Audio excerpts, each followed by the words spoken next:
crucifix, va dire à François, va François, et répare mon église qui, tu le vois, tombe en ruine. Donc François l'a rebâtie de ses mains, mais ce n'est pas forcément l'église bâtiment, c'est l'église corps du Christ qui, à ce moment-là de l'histoire, avait besoin d'être rebâtie, et elle a toujours besoin de l'être, quels que soient les temps et les circonstances. Par contre, ce qui est très beau chez lui, c'est que quand il voyait le délabrement de l'église de la Portion-Culte, c'est parce que c'était le lieu qui était dédié à Marie. Et il ne supportait pas qu'on délaisse un lieu où Marie est, on va dire, présente, ou en tout cas honorée. Et c'est pour ça qu'il va rebâtir également de ses mains cette petite église à cause de la dévotion qu'il avait pour Marie. On nous dit toujours qu'il passait ses nuits en prière, qu'il dormait très peu, qu'il prêchait toujours les louanges de Dieu et de la glorieuse Vierge Marie, sa mère. Voilà, les louanges de Dieu sont toujours adressées à Dieu, mais il n'était jamais avare de prier pour Marie, de rendre grâce, parce que par elle, le salut a été possible par son consentement.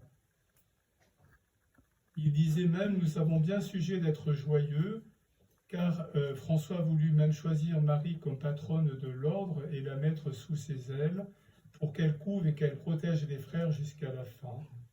Et il l'appelait justement la patronne des pauvres, parce que les petits, finalement, n'ont jamais peur de se tourner vers Marie, alors que parfois on peut craindre de s'approcher de Dieu, en se demandant comment nous allons être reçus.